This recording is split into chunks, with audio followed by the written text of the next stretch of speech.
Hi everyone.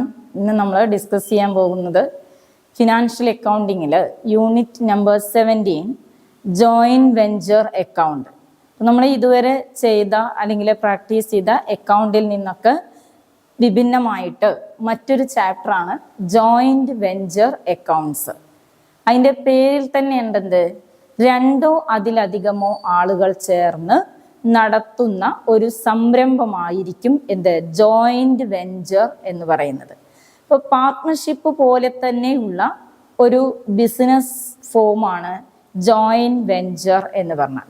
ഇനി എന്താണ് joint venture, അതിൻ്റെ മീനിങ്ങും കാര്യങ്ങളാണ് ഡിസ്കസ് ചെയ്യുന്നത്. When two or more persons join together to carry out a specific business venture and share the profit on an agreed basis, it is called joint venture. ഇതേ term തന്നെയാണ് നമ്മൾ പാർട്ട്ണർഷിപ്പും പഠിച്ചിട്ടുള്ളത് അല്ലേ. രണ്ടോ അതിലധികമോ ആളുകൾ ചേർന്ന് ലാഭം പങ്കിട്ടെടുക്കാം എന്ന വ്യവസ്ഥയിൽ നടത്തുന്ന ബിസിനസ്സാണ് എന്തും ഒരു പാർട്ട്ണർഷിപ്പ് എന്ന് പറഞ്ഞാലും. ഇവിടെയും രണ്ടോ അതിലധികമോ ആളുകൾ ഒരുമിച്ച് ചേർന്ന് ഒരു പ്രത്യേക ബിസിനസ് സംരംഭം അല്ലെങ്കിൽ ഒരു പ്രത്യേക ബിസിനസ് ഏറ്റെടുക്കാമെന്നും അതിൽ നിന്നുണ്ടാകുന്ന ലാഭം, നഷ്ടം ഉണ്ടെങ്കിൽ നഷ്ടം പങ്കിട്ടെടുക്കണം, പക്ഷെ നമ്മൾ എപ്പോഴും പോസിറ്റീവായിട്ട് ലാഭം എന്നാണ് ചിന്തിക്കുക അല്ലെ. അപ്പൊ പ്രോഫിറ്റ് ഷെയർ ചെയ്യാമെന്ന് എഗ്രി ചെയ്തുകൊണ്ട് നടത്തുന്ന ഒരു ബിസിനസ്സാണ് ഇത് ജോയിന്റ് വെഞ്ചർ എന്ന് പറയുന്നത്. Each one of them who join as a party to the joint venture is called co-venturer. പാർട്ട്ണർഷിപ്പിന് നമ്മൾ പാർട്ട്നേഴ്സ് എന്ന് പറയും, ഓരോരുത്തരെയും പാർട്ട്ണർ എന്ന് പറയും. എന്നാൽ ജോയിന്റ് വെഞ്ചർ ബിസിനസ്സിൽ ഓരോ അംഗങ്ങളെയും co-venturer എന്നാണ് പറയുന്നത്. co-venturer. No firm name is normally used for the joint venture business. സാധാരണ ഈ ബിസിനസ്സിന് ഒരു പേരൊന്നും നമ്മൾ സജസ്റ്റ് ചെയ്യാറില്ല. കാരണം it's duration is limited to a short period.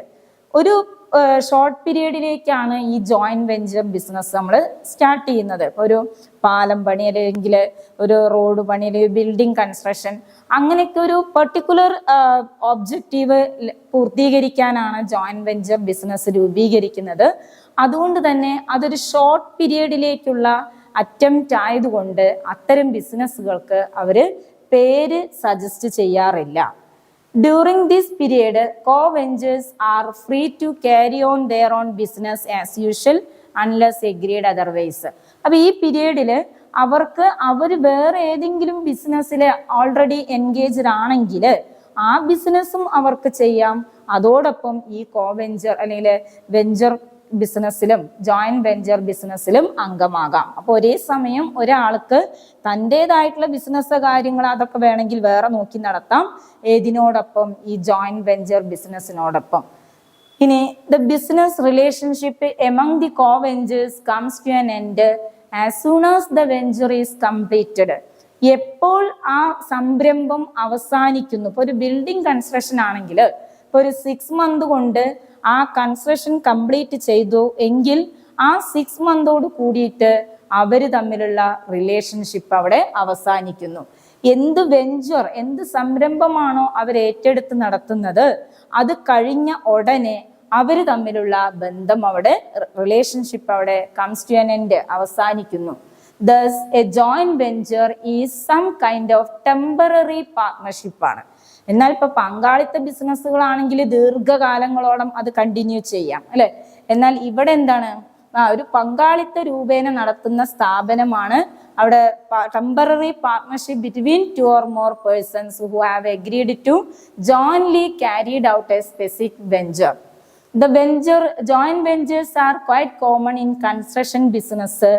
പറഞ്ഞ ഏതിലൊക്കെയാണ് കൺസ്ട്രക്ഷൻ, ഇപ്പൊ road construction, bridge construction, building construction, അങ്ങനെയുള്ള കൺസ്ട്രക്ഷൻ ബിസിനസ്സുകളില്, കൺസൈൻമെന്റ് ബിസിനസ്സുകളില്, അതുപോലെ sale and purchase of property, real estate ബിസിനസ്സുകളില്, underwriting of shares and debentures, ഇങ്ങനെയുള്ള മേഖലകളിലാണ് ജോയിന്റ് വെഞ്ചർ ബിസിനസ് രൂപങ്ങൾ പ്രവർത്തിക്കുന്നത്.